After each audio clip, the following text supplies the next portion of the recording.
Well, hello and welcome to another fun-filled edition of Adam's Music Box. Today is the Saturday stream, and we're going to talk about a form of music delivery that is very close to my heart and always has been. Yes, the jukebox, the wonderful, wonderful jukebox. So, where did it begin? Well, the jukebox is pretty much as old as recorded music itself. And the reason for that is simple logic. When you invent machines that play music, and when you put them in public, someone very early on had the bright idea, why don't you charge people in order to make selections that they want to hear? And so the initial jukeboxes, albeit in a somewhat primitive form, came in the 1880s and 90s, and they were based on Edison cylinders. Now, this was before public address systems because we didn't have electronic musical reproduction yet. It was mechanical. So you'd have a machine, a proto jukebox with the cylinders in it and listening horns, like the kind on a gramophone, and you'd put your ear to it and hear the song that you paid to hear. Just like a modern jukebox, the same principle.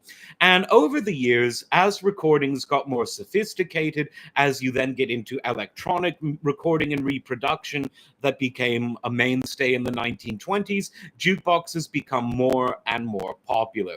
But it was really in the 1940s that the jukebox craze took off exponentially, because it was at this time that the technology was getting less bulky, and it was also a time when the technology was becoming much more beautiful. When you look at the jukeboxes from the teens, the 20, the teens of the 20th century, let's call it. That actually sounds like the name of a new wave band, but alas, it's not. When you look at the 1920s, 1930s, most of the jukeboxes, by the standards of the day, were rather utilitarian in design. By the time you get to the 1940s, you have these elaborate, beautiful designs that continue to get even more elaborate and beautiful into the 50s and even the 60s. And you had lots of companies making them, but the big four were Wurlitzer, that also made a lot of other musical instruments like pianos and organs, etc. A company called Seeberg, which made some of the largest jukeboxes of the era. A company, AMI, which for years was huge. You would see AMI jukeboxes everywhere. And one of the newer companies that came out in the mid 20th century, Rock Ola, and they were around for a while too. And jukeboxes in the 50s and 60s started to become ubiquitous. You would see them in bars, in clubs, in diners, in casual restaurants, in billiard halls, in bowling alleys, in places where people congregated to have a good time. Now, why did this happen? Well, there's no substitution for live music, but what do you do when you don't want to pay for a band, or what do you do when the band isn't there? Because if you're running a 24-hour diner, you're not going to have a band there. I mean, diners themselves are mostly small. They didn't have live bands. So you had a couple of options. You could play your own music on a tape or a record. You could play the radio, or you could have a jukebox, which you could have a passive jukebox experience, listening to what other people select, or you could have a participatory democratic jukebox where you get your say. And there's something really fun about it. At least for me, I always loved the idea that if you put the money in the jukebox, you can play the song of your choice. And obviously, you're beholden to the selection of songs that were in that particular jukebox. But nevertheless, most of them had a pretty wide variety of music. Now, what was the media that was used? Well, beginning in the 1920s, Shellac 78 records were in there. So it was single songs on either side of a 78 disc. By the end of the 1940s, the 78s were going out of style, and 45s were the thing. They were lighter, they were better fidelity, and that meant you could not only listen to the music in high quality sound, but you could get many more songs in a single jukebox without increasing the weight of the machine. And 45s were the standard then for most of the 20th century in jukeboxes. And the jukebox would have a long list that was displayed in various ways. Because, like I said, the design on these jukeboxes was very elaborate in many cases. And there would be usually a letter and a number next to each song, depending on how big the jukebox was. So, for one that had hundreds of songs, for instance, you would have, okay, Rock Around the Clock, Bill Haley and the Comets, B11. So you put in the money, usually a nickel in those days, and you'd press B11 and you would get to hear your song. And many of the jukeboxes even had transparent sort of displays where you could see how it worked. They had various mechanical arms, electromechanical arms, and other devices to actually get the record, get the single onto the record player, the sound producer. The needle would come down automatically and it would play the song. It was very cool. And seeing the technology in real life, it felt really ahead of its time because, the record player I have at home, I have to put the needle on myself. I mean, they had by the 50s semi automatic record players, or as Joe Biden would call them, assault record players. But generally, it was quite a fascinating experience to see that it was totally automated. You press the button and you get your music. Making the technology even more interesting, they developed something quite early on in the history of jukeboxes called the wall box. And what these were wired remote control devices that allowed people, let's say at a diner or some other kind of restaurant, to actually not leave their table to make their selections. So you'd have your table and you'd have, the napkins and the salt and the pepper. And then you'd have this usually metallic little box with pages that you'd turn inside of it that had all the names of the songs and the codes that you would need to enter to hear them. You put the money in there, press the button, it would send an electrical signal to the jukebox itself, and voila, you'd get to hear your music. And it was just it was great. There was something really fun about jukeboxes, and I'm trying to think why. I think that the idea of interactivity and immersion in any sort of artistic experience is always something that people crave. It's why people love social media. They can talk about music, they can debate music, they can interact with the musicians themselves on their X profiles or their TikTok profiles or their Facebook profiles or whatever. They can say, "Oh, listen to this." When MySpace was the thing, you had a theme song that you could actually embed into your profile. It's like, "This is my song." Well, no, it's actually Kanye West's song, but it's my song today. And so the idea of sort of waving your musical flag for others to see has always been an implicit part of the music consumption experience. And jukeboxes for over 100 years were one of the main ways that people could inflict their musical preferences onto others. And there were even ways that this could be abused. If money was no object, you could put a lot of money in the jukebox and make the other people wait for an hour or so before they get to hear their songs, because the way these jukeboxes were programmed, it was a first come first served basis. So this was a real thing. You'd be waiting there and saying, "Oh, come on, I want to hear my song. I put the nickel in 15 minutes ago." Well, 15 minutes before that, other people put their nickel in, and you have to wait and you wait. And it's my song. I requested this one. I'm so important. And then when the one or two or three or whatever songs you requested are up, no, this is someone else's song. I mean, it all sounds very silly, but it does have an interesting implication for the way that the human psyche functions. Now, the technology, like I said, from the 40s onwards remained pretty much the same with the 45 discs. There were experiments tried with tape of various kinds, but people found that the most efficient way to have a jukebox is to put the 45 singles in. And of course, the owner of the jukebox could always change them out. So if a new song came on that all the kids wanted to hear, you'd put that in the jukebox, type it out on a typewriter, slide it in, give it the new code. And if there was a song that just wasn't really getting requests, or one that made people cringe and not order beer when someone else requested it, you take that 45 out and substitute it for another.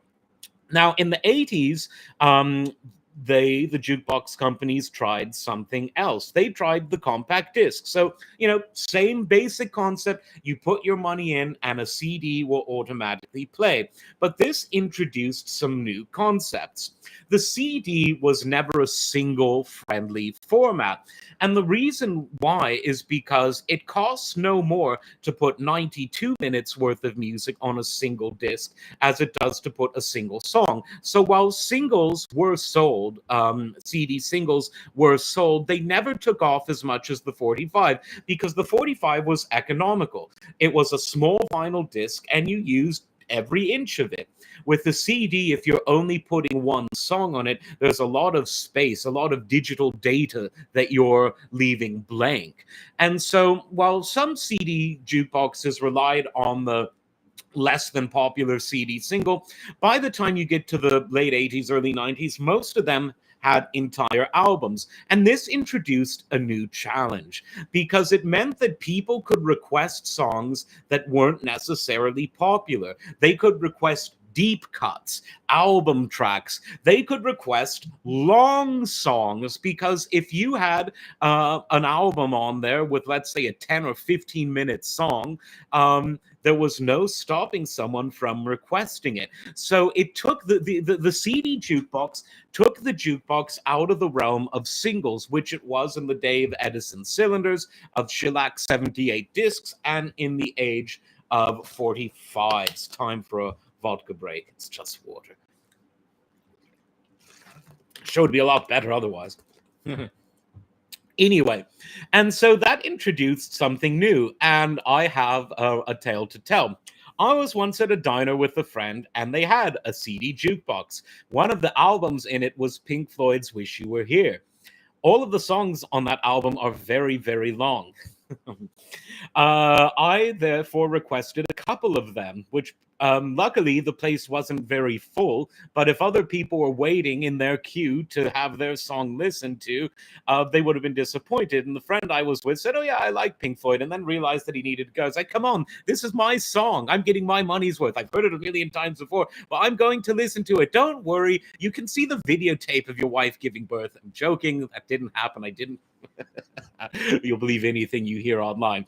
And so that was something interesting that the CD introduced, is that it allowed more self-expression, and it gave people requesting the songs ample opportunity to really annoy their fellow diners or drinkers or billiard players by requesting the long songs that could appear on an album, or just the very obscure songs that could appear on an album. Because now with CDs you had an album, because a compact disc and a 45 weigh about the same. And so that just goes to show you how much more music you could fit into a CD-based jukebox that weighed the same and had the same dimensions as a jukebox that played 45 RPM records. The turn of the century, this trend of obscure musical possibilities continued even more, because first with various on-demand cable services and later on internet-based cloud musical delivery, you had jukeboxes with no physical formats at all. And the company that introduced this was a company called TouchTunes. And their first physical media free jukebox came out in the late 90s, and it worked on a cable line, pay-per-view style. So you'd punch in the number, much the way that you'd punch in the number on a cable TV remote control in the 80s or 90s, only instead of getting a Mike Tyson fight when you press the button, you would get the song of your choice. Once super high-speed internet became a thing in the 2000s, the cable was swapped out for a broadband, but the same principle was there. And today, just about all of the jukeboxes in current production work on the basis of not having any physical media in them. The music is in the cloud, and you can basically, on many of these jukeboxes, have a little Spotify all of your own in the corner of a bar or restaurant. Now, the novelty is probably a lot less than it was in the pre-internet days, because, a phone that weighs, more or less the same as a 45 record. Some phones are heavier, but not much more. You have access to Spotify on that phone. You have access not only to that, but to YouTube. So, in a device that you put in your pocket, you have the access to just about every piece of music ever recorded, with some exceptions. And the same is true with musical videos, concert films, etc. So the novelty is definitely less than it would have been, because think about it. In the 50s, 60s, 70s, 80s, and 90s, unless you just were a music collector, the average jukebox would have more songs in it than your private musical collection. So, going to a place with a jukebox, it was somewhere in between owning your own radio station and listening to music at home. While a jukebox wouldn't necessarily have as wide a selection as a radio station, like I said, it did have more selection on the whole than what people had in their private record collection, unless you were an avid record collector. Online music shattered all of that, because now everyone has the world's collection of music at their fingertips. And with things like YouTube, you can even access a lot of long out of print stuff that people have from their personal collections uploaded to YouTube. And so, why is the jukebox less popular today than it was? Because there was a time when you would see jukeboxes at almost every bar, um, almost every diner, almost every bowling alley, and you still see them in some of those places, but less than you used to. And I think some of that reason is that the novelty has worn off. I think other reasons are just sort of cynicism. Because think of it, if you owned a casual restaurant or a bar, um, why not? Why not have a jukebox there? It will pay for. They're not that expensive, and so long as people are putting their money in, it will pay for itself. They require comparatively little maintenance. The ones that don't have any physical media in them, like the new ones of today, they require virtually no maintenance. So I think it might be cynicism. I don't see the jukebox as distracting people from ordering drinks and food, which is the main source of revenue at these sorts of places. In fact, you could argue that if you're putting the nickels, I mean, it ain't nickels no more, but if you're putting the money in and listening to your favorite songs, you might stick around and order another drink. You might get another dessert or whatever. And that's good for business. So I really think that it's cynicism that has led a lot of restaurateurs and bar owners, etc., to no longer have jukeboxes in, because these things were once ubiquitous, and they were ubiquitous throughout different eras. Like I said, between the 40s and the 90s, they were in so almost every bar, sports bars, dive bars, not the chic sophisticated bars. Don't know why, but they were in lots of places. And like I said, you do still see them, but not as much as you used to see them. I boil it down to cynicism. And I think some of that cynicism may come down to the fact that audiences don't find it novel that a huge collection of music exists in a public space and they can play around with it. But there are also some non cynical things that have developed. So, a lot of these modern internet based jukeboxes, they have apps that you can download on your phone. And without actually having to walk up to a machine or use a wall box, you can pay the money and select your songs right from the comfort of your own phone. Not that walking over to the jukebox was ever that much of a hassle, but it creates a sense of novelty, and you can bet that the companies encouraging you to download their apps to your phone are going to send you some ads to your phone. So obviously that is part of the business model too. But there's something about jukeboxes that I just find so fun. The idea that you can sort of turn a bar or a diner or whatever into your living room where I'm playing the music I want to hear for me. Then there's the sort of sociopathic element of it, which is I'm going to inflict my music on others, whether they like it or not. And there's not a damn thing they can do about it. And that sort of psychopathy, albeit a very benign psychopathy, sociopathy, is in fact part of the human condition, whether we like it or not. Um, and there was also another element of it in the business world, in that people who ran radio stations and record companies could find out, well, what is the most popular song. Some jukeboxes kept a log, but you could just ask the manager at the bar or the diner. He had no reason to lie, unless some of the record companies were giving him payola. But they would find out what's the most requested song. Maybe we should put more of our efforts behind promoting such and such artists, because I went to 5 different diners in the tri-state area today, and by golly, everyone was playing that same Neil Sedaka song.